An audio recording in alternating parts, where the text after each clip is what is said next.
Hi everyone, so today I'm going to share with you my basic character controller with Enemy AI. All of the models and animations were downloaded from Mixamo. So without further ado, let's check out this project.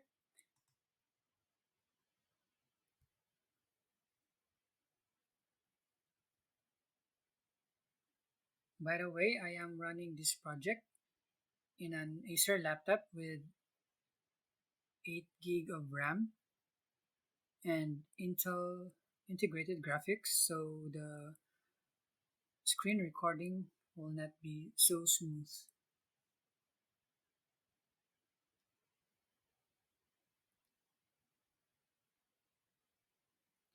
So this is our scene. We have a character that can move, run, and jump. I also added a camera rotation as well as camera zoom in and zoom out, as well as camera clipping.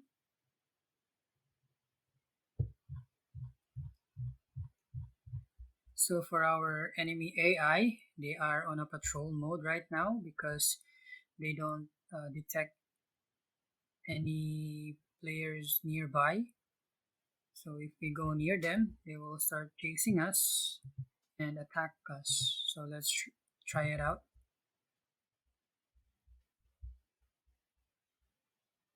So we die, and also we can kill our enemy by jumping on them.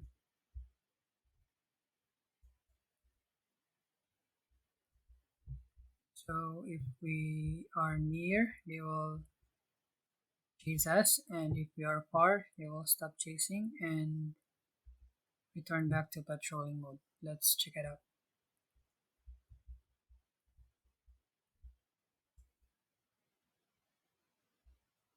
So the enemy stop and we'll go back to patrolling mode. This is what the project is all about, and I will be showing to you some snippet of the code and explain a little bit.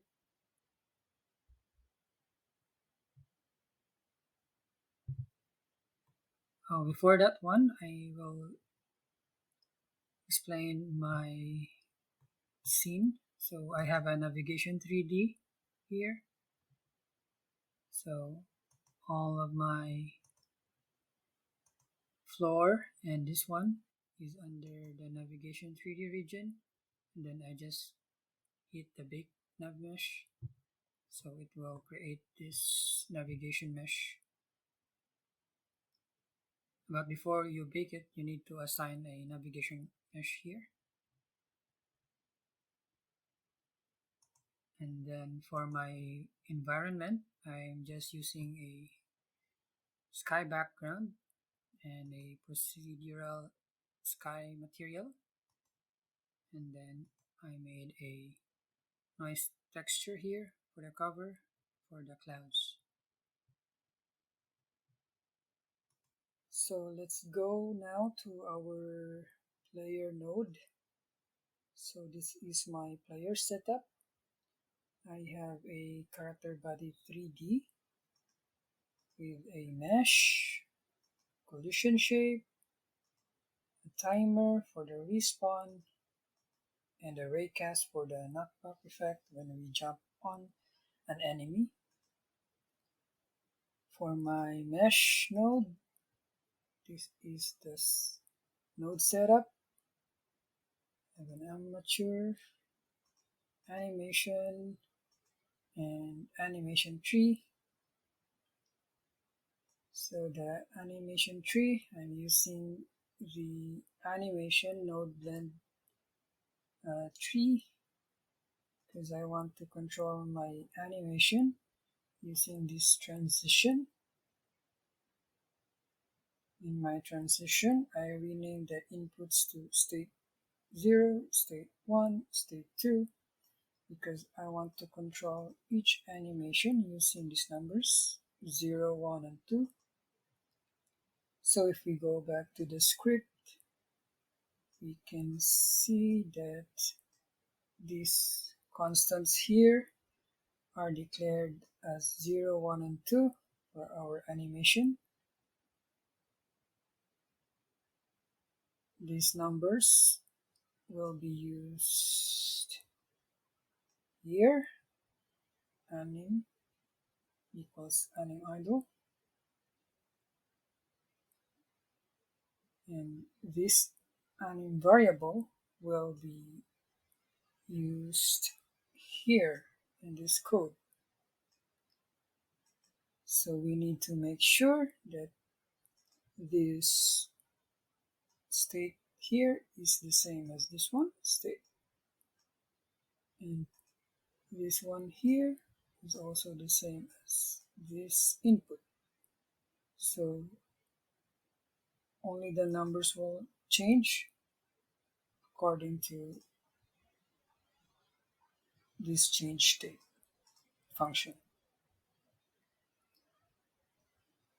So if you want to add a new animation, you can just declare here a new constant. For example, anim attack, use number 3, and in your transition animation blend tree, you can add an element here. You just rename this one to state 3. Then you can attach a new animation there. For example, I don't have any attack animation, so I'll just use a run here.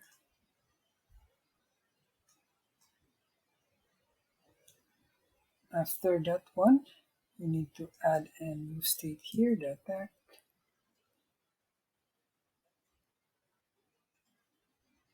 Next would be you need to have a trigger for your attack.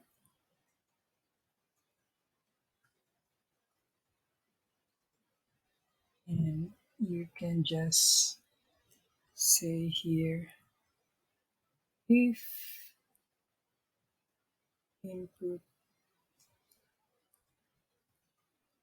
is action press, like UI accept or any key, you can just say attack equals to true. And in your change state, you need to add attack here, and equals attack. And then in your animate, you can add here the if attack or change state to attack. So that's how you add a new animation.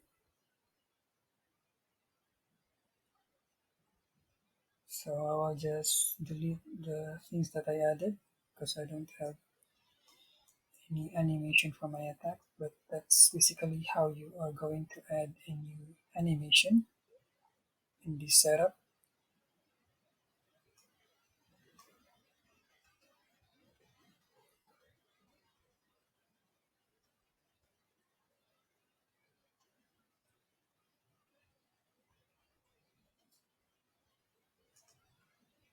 So that's it for the character animation. For the movement, it is handled here in our physics process. So you can see from the comments in the code what are those codes for. Like for this one, it handles the rotation of the character. So most character controller that I have seen, they want to rotate the mesh, but in this case I am rotating the character body itself. Also, you need to make sure that this animate function, you will call it in your physics process so that it will play the animation. If not, your animation will not be played. So this code here is the one that control the blend for our character. So if we move the slider, the character will go to running, then idle, jump, jump down. So this is the code that controls that one. For this one, it is the respawn for the character when it's dead. And now going to our camera script. My camera is a separate node from the player. It is not a child of the player. So this is the script for the camera. So we declare here a variable that will call out our player. So in our process delta, we will be copying the player global position and assign it to our camera global position. And then we add vector 3040, which means 4 units in the y-axis, so that our camera pivot will be above the head of our uh, character. So in the input event mouse motion, this code here controls the rotation of our camera based on the movement of our mouse. So left to right is the rotation Y, and up to down is the rotation X. So we need to clamp the up and down rotation. Next, for this code, it controls the zoom in and zoom out of the camera. So I am just changing the spring length property to have that zoom in and zoom out effect. So this is our camera script. And now we will go to our enemy scene. So this is our enemy. As you can see, we have a enemy mesh and a navigation agent 3D. So in navigation agent 3D, we need to enable avoidance, and we need to go to the signals and connect this velocity computed or safe velocity and connect it to our enemy script.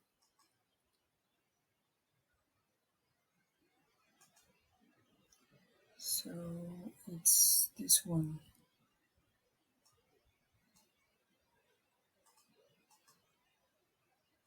Then we have a timer. This timer will trigger the start of our patrol mode. And then we have a player detection area. This will detect our player. If it goes inside, the enemy will start chasing our player. And if our player is outside this area, the enemy will stop chasing. and go back to patrolling mode.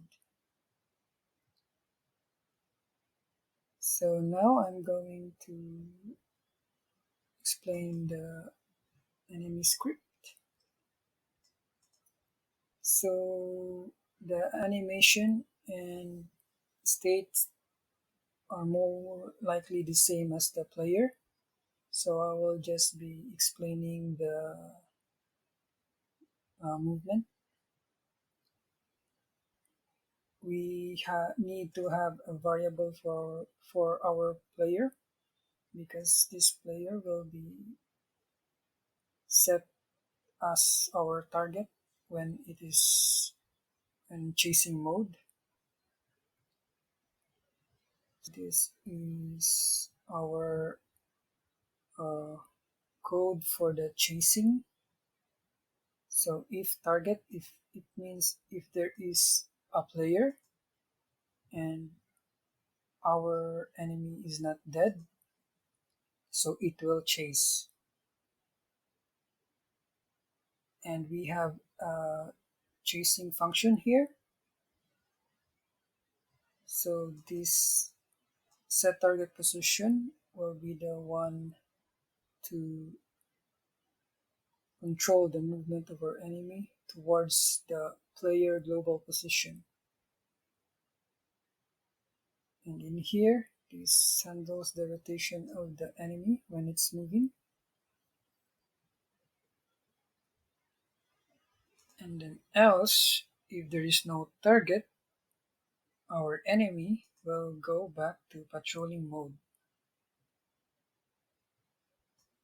So for the patrolling mode, this is the function. Patrolling to target position. So this target position is taken from this function here, wherein we get a random position from this function. So this function here is we get a random position in a sphere. So we have a, if we look at here, we have a imaginary sphere here. Then there will be random points that will be generated in that sphere. So that will be our target position for the patrolling mode.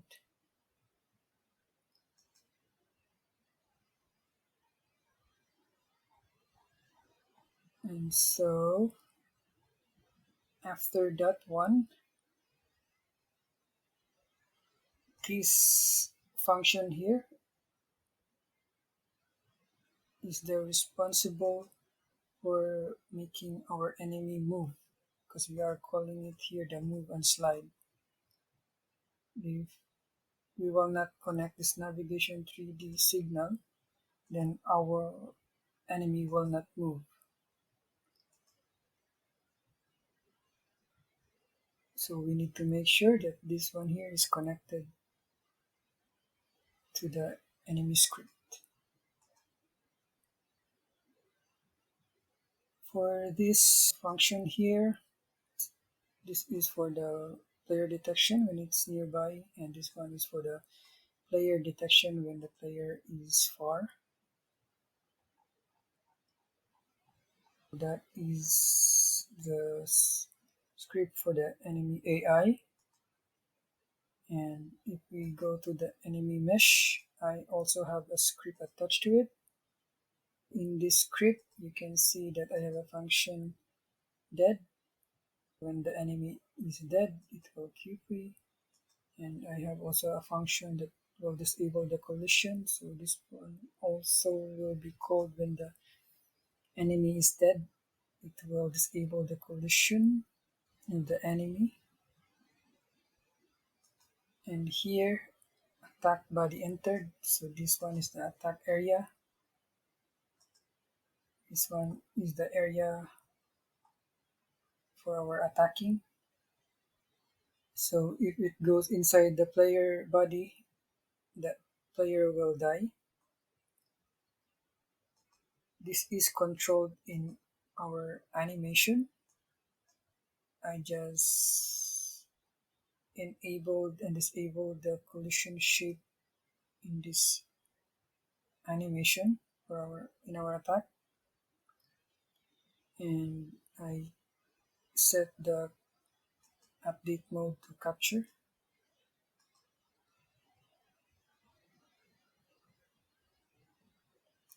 Also for our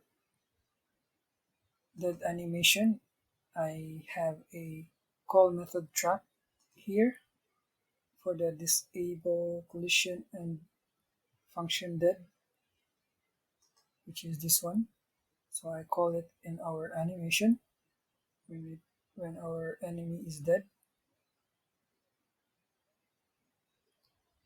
So that's how I QP our enemy when it's dead.